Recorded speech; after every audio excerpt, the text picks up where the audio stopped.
All right, onwards with Cnidarians. So we are now familiar with the idea of our anthozoans, right? So the anthozoan category are polyp forms, right? So that's the first branch of our Cnidarians. We get in now into the idea of the Medusozoa, right?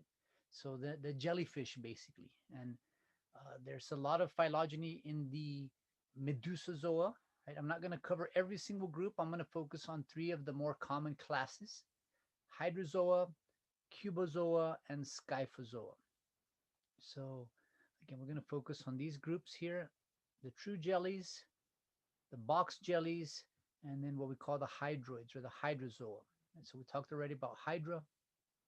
So just going to kind of highlight each individual category, get into some ecology, some toxicology. And again, it's a neat group. I like talking about jellyfish. They are an interesting category for sure. So I'm not going to cover all of them, as I mentioned. This is a more primitive form of jellyfish that kind of is separate from the coral. Right, here's our anthozoa. Um, our starozoa, I'm not going to get into. You can read up a little bit on those, what do they call them? The stalked jellyfish. So they're basically jellyfish that are polyp forms, kind of this weird transition between the anthozoa and the actual medusozoa.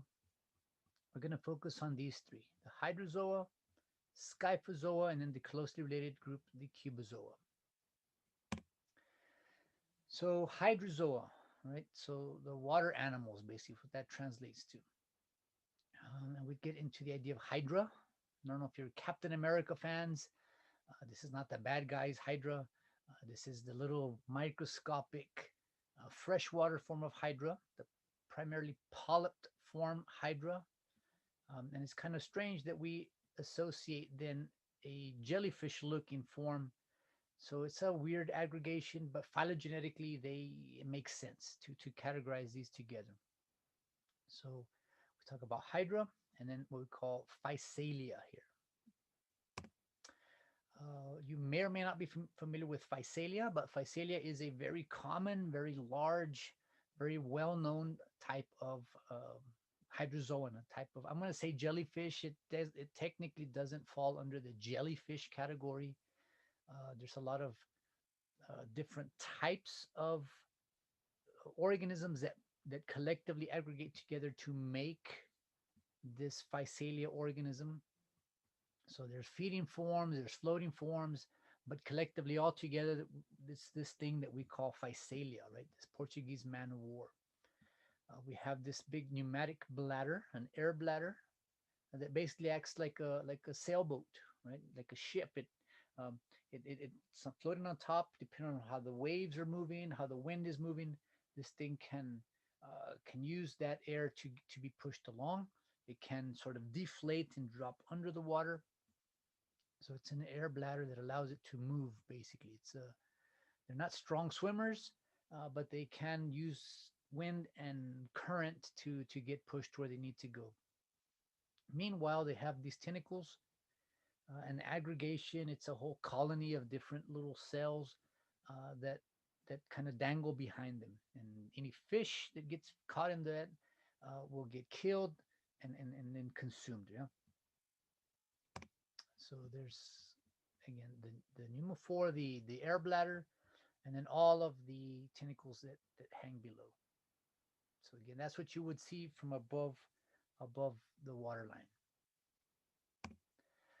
I thought this was an interesting picture.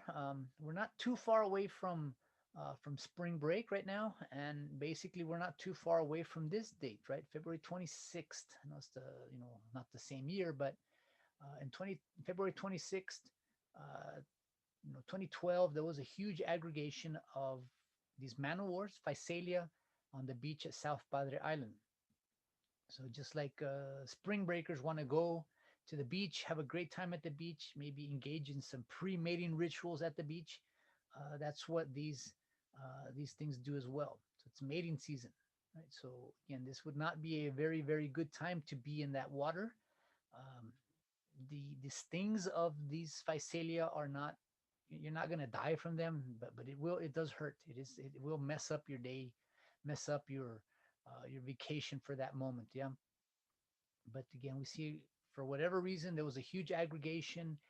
Maybe the wind storm hit. They were not able then to kind of go back in the water. They were pushed up onto land. Maybe it's low tide, but for whatever reason they are stranded. And if they don't get back into water soon, they will dry out. They will die there. But again, they're very common. They're common on the Gulf Coast of Texas. If you happen to go to Puerto Peñasco, Rocky Point, you'll find them all in that area. The beaches of Mazatlan, you find them there. And again, it's the most common type of jellyfish. Again, technically not a jellyfish, but it's the most common type of jellyfish that is responsible for stings on humans, right? These Physalia. And why do people get stung? Because they're kind of hard to see sometimes, right? If you are looking for them, you'll see them on top. But if you're snorkeling in this murky water, this is what the tentacles will look like, right? And I'm not going to cover stings just yet. I am going to cover jellyfish stings, but we'll push that a little bit later. But if you do see signs like this, pay attention, right? Like heed the warning. So don't go in the water if there's jellyfish there. Um, is it Physalia? Won't be too terribly bad, but it again it hurts. It does sting. It's very uncomfortable, um, but again it is preventable. It's preventable. So just listen to the warnings. We'll talk about the box jelly later. That's a different story, altogether. But um, this is how they would feed. Fish would get caught, moved up, digested, and again that's the feeding mechanism for these hydrozoans there. So we get into what we consider the true jellyfish now, right? The Scyphozoa. Whoever came up with the taxonomy phylogenies of jellyfish decided these are true jellyfish, right? They have that real solid mesoglia, that jelly consistency. They have the stinging cells, and they don't really spend any time floating on the surface. They're always under the surface, right? They're underwater. They don't have that swimming bladder that the hydrozoa and the Physalia would have.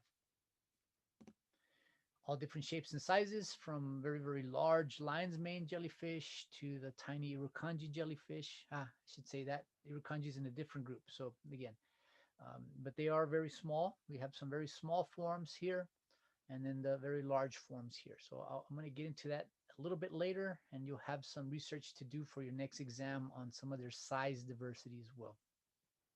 But I think they're pretty neat as well. We have some interesting things going on with some jellyfish that have the ability to produce bioluminescence, right? They generate their own light. So I've seen a lot of pictures like this, and I think that'd be really cool to see this in life, right? To go in and see these types of jellyfish that are basically producing their own light. They're glowing. Yeah? And ecologically, this is interesting because you're a predator that's glowing, right? So again, you are attracting attention to yourself. Hopefully, you're attracting the prey to your tentacles and not attracting other types of larger predators as well. But I think they can get away with this because they are jellyfish. They are cnidarians. They do sting. So they can advertise their presence. Other organisms aren't going to attack them, but maybe curious fish, go to these lights and get captured in these tentacles. So interesting stuff going on there. When we get to reproduction, there's a generic little life cycle. I'm not going to get into the specifics of every type of jellyfish reproductive cycle there, but again, this is a very collective, very generic form. We have the adults that will produce the sperm and egg, the zygotes. They reproduce in something we call a planula. So little planula would be basically something like this. So basically start here, A, B, C, D, E, and F. So it's kind of not in the right sequence, but so A, B, C, D, E, F. So we have the planula. The planula is free swimming like the adult. but it forms in a polyp stage, right? So we kind of plop down a bit. And once we plop down, we're a little, basically, it's a Scyphozoa, it's a jellyfish, but it's acting as a polyp form. The polyp form grows, feeds, gets a little bit stronger, and then we start to make the strobolite form, which is basically, again, a kind of like a fingernail, not a fingernail, but it's growing like the fingernail pattern. So it's getting bigger, bigger, bigger, and releasing more and more and more of these babies off the top. So once these babies break off, break off, break off, we have these young medusa that are able to swim around, grow, mature, grow tentacles, and then we have the adult medusa. So it's a generic form, generic image there of the jellyfish reproduction. Um, we get into the third category now, class Cubozoa, the cube jellyfish or box jellies. And these are notorious. They're very well known throughout the world as being very, very toxic. Right? So all cnidarians are toxic, but these are on a different level of toxicity for sure. We have the box jelly, which is quite large. And then we have the irukandji, which is very tiny. Right? So they're related. Carukia barnesi, Chironix, we have different species that are in this category that are very famous for their toxic stings. So the box jelly, which we call the sea wasp, this got some other names, but the sea wasp or box jelly, Chironix fleckeri, we would have to go to the coast of Australia to find these, right? So luckily we don't have these in our US coastal waters. We got to go to Australia, and we would encounter these very strongly neurotoxic species, right? So they're famous for causing, again, these just painful, painful, painful stings. People drown, they die from these stings in some cases. They have allergic reactions, or just the pain is so miserable. They just become overwhelmed by that. So again, pretty harsh species there. So again, we go back to the idea of stings. If you are gonna be in waters where there are potential jellyfish, just be aware, right? So if you happen to be stung by these, depends on the species of what can happen, right? So for the manowar, pain, um, ice, whatever, you give it 2 hours or so, and you'll be kind of, the pain will be tolerable at that point. Once we get into these other species, the box jellyfish, it's a different situation, a different set of symptoms that will start to emerge. But this is again generic for any jellyfish sting.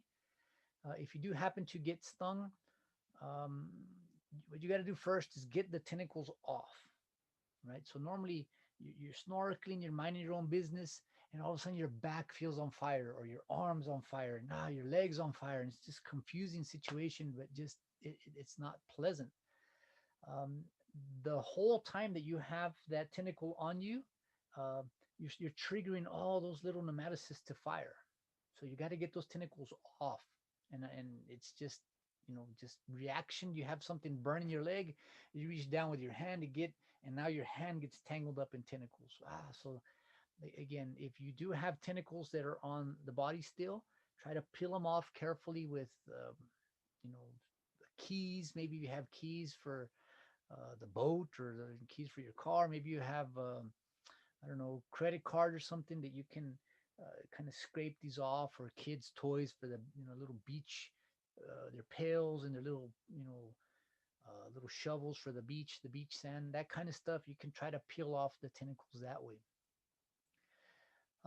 The idea of vinegar, right? So if you've ever been in that situation, right? Vinegar is typically not the first option people think of, right? So um, I don't know if you've ever been there in a situation where you've been stung, or a friend's been stung, but it's always somebody's ideas. Hey, there's a sting. Let's urinate on the sting, right? Let's pee on it, right? Well, that's not the best sort of remedy for this.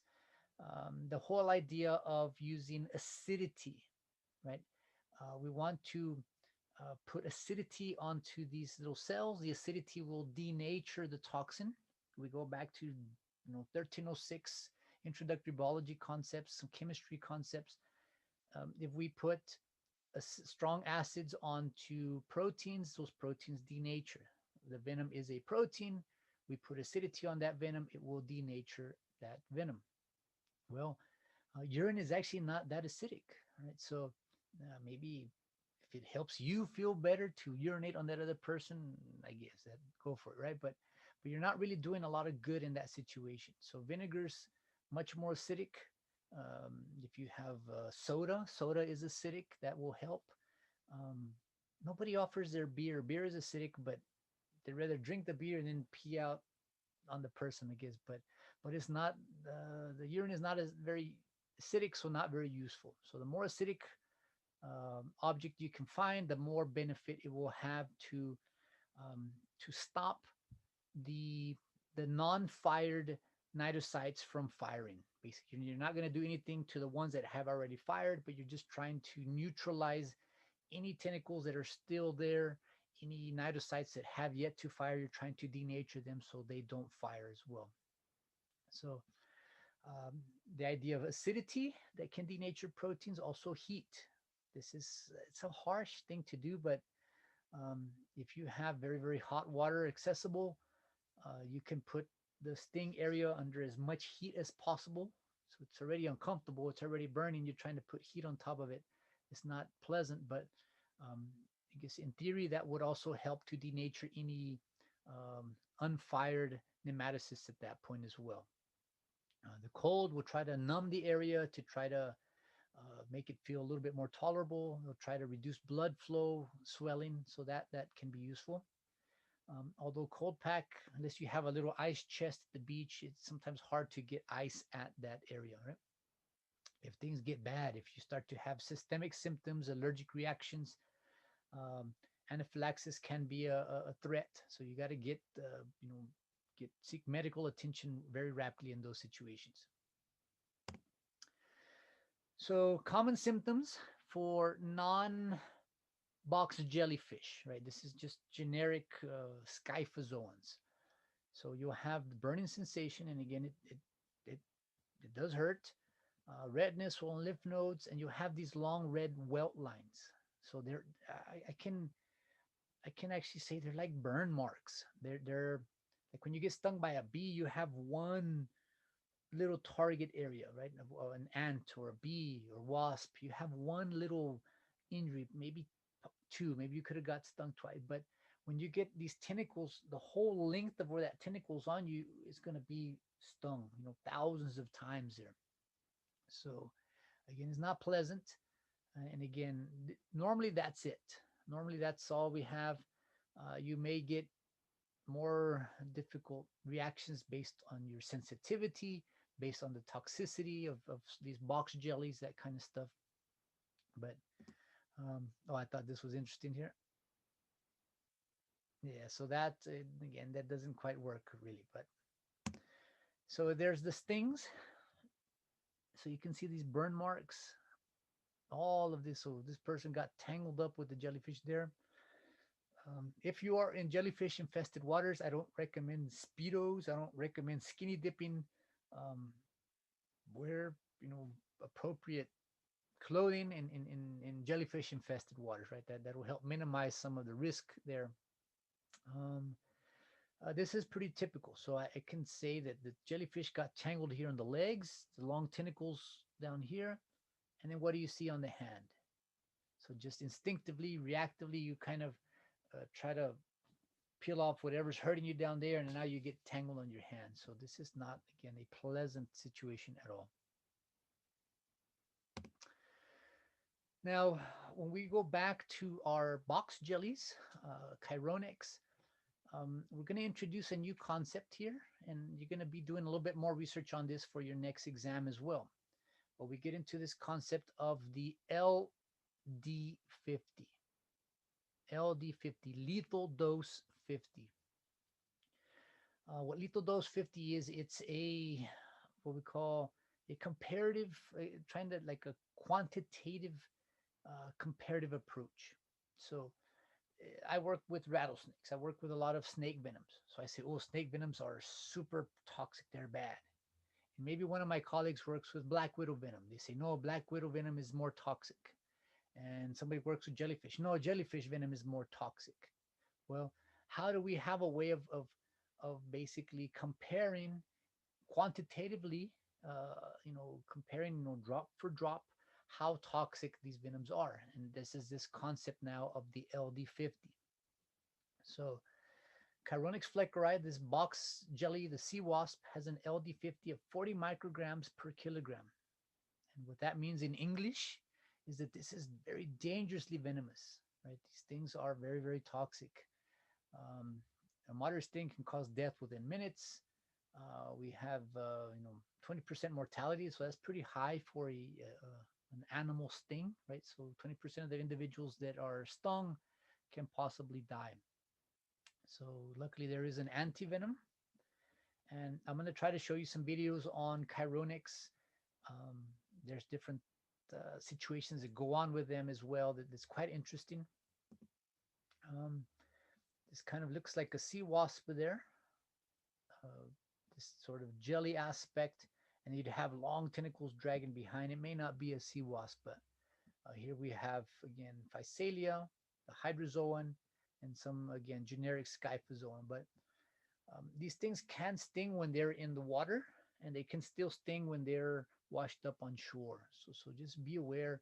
If you see these kids playing around, hey, tell them, no, no, little Johnny, get away from that. It can still sting, unless they've been like, I don't know, annoying you all day, and you want to use this as a teaching experience. And no, you don't want them to get stung, I guess. But uh, basically, for the most part, the tops, the bells, as they call them, depends if there's any tentacles still wrapped around. Sometimes you can handle the bell. You have to handle it carefully. Sometimes some species you will have some of the little nematocysts that get stuck up there on top, or the tentacle gets wound up there. So just be aware. With Physalia, it's pretty common. You can safely handle the top part, but the stings are still viable.